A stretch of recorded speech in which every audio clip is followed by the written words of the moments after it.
Mason, Ohio, August 15th, 2026. The Lindner Family Tennis Center is still shaking from what just happened on court. Alex Eala has torn through Elena-Gabriela Ruse, 6-1, 3-love retirement, and the stands are a wall of Philippine flags. You can still hear the chants bouncing off the walls.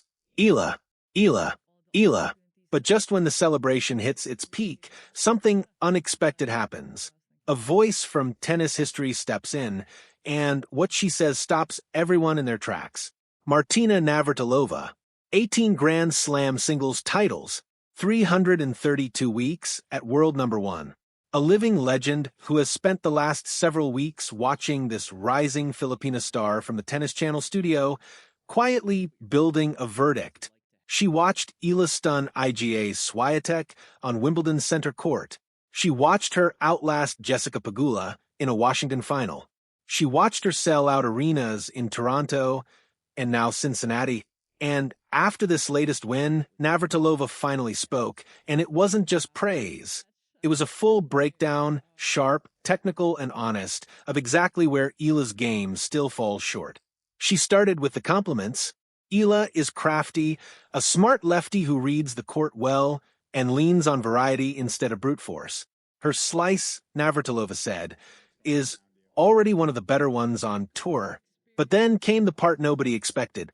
According to Navratilova, the biggest thing holding Eala back from the very top isn't her movement, her mentality, or her shot selection.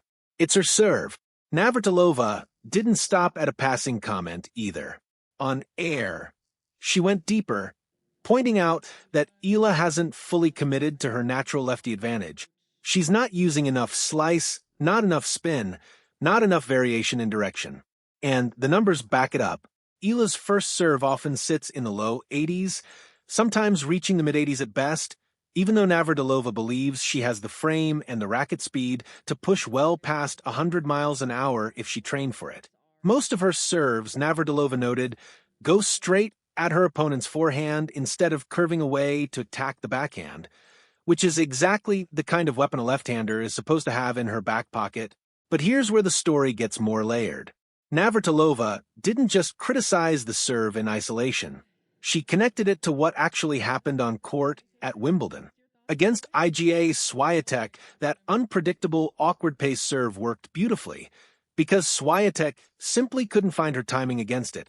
It was a strange rhythm she wasn't used to seeing. But against Jasmine Paolini in the next round, a former Grand Slam finalist who reads patterns for a living, that same serve got picked apart. Paolini sat on the second serve, attacked it early, and turned it into a liability instead of a weapon. That contrast, beating a world number 1, but losing to a player who simply refused to be surprised, is exactly what pushed Navratilova to speak up. In her eyes, Eala can't keep winning on cleverness and unpredictability forever. Eventually, every opponent adjusts, and when they do, she needs raw power in reserve, not just tricks. Within hours, the reaction exploded across social media. Clips of Navratilova's comments were everywhere, and the tennis world split almost instantly into two camps. One side agreed completely.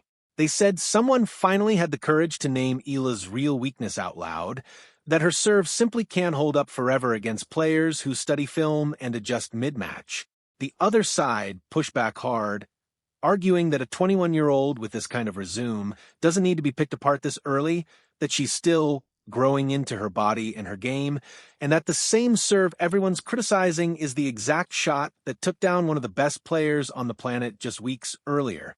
Even other respected voices in the sport weighed in.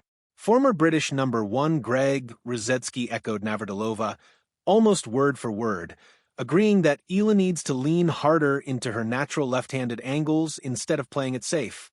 And that agreement from multiple corners of the tennis world turned this from a passing opinion into something closer to a consensus. What made the moment even more interesting is that Navratilova wasn't only tearing Eala down. In the same breath, she made it clear she believes in her ceiling. She'd previously described the Paolini match as a genuine coin flip, a sign that she sees Eala as someone who can already compete with the very best. She's also praised how Eala carries herself under pressure, saying she handles big moments with a composure well beyond her years. So, this wasn't a legend dismissing a rising star. It was a legend holding her to legend-level standards because she believes she's capable of reaching them. And Eala's reaction to all of it might be the most impressive part of this whole story. She didn't get defensive. She didn't fire back. When reporters asked her about the criticism after her Cincinnati win, she simply owned it. She admitted her serve wasn't at its best that day and added that not every match is going to be her peak performance, that having an off day here, and there is simply part of competing at this level. She said she was proud of how she managed the match regardless. That kind of response, calm, mature, completely unbothered by outside noise, only added to the growing respect around her. Because here's the truth underneath all of this. Alex Eala has already come further than almost anyone expected, from cracked public courts back home in Quezon City to headlining sold-out stadiums across North America. From a magazine cover story to center stage at the biggest tournaments in the sport. That climb alone would be the whole story for most young athletes. But Navratilova's comments are a reminder that Eala's story is still being written, that there's another level still waiting for her, and that some of the greatest voices in tennis history are now watching her every single match, not because they doubt her, but because they think she might actually be that good. The serve is the next mountain. And if history says anything about Alex Eala, it's that she doesn't back down from a challenge, she climbs it.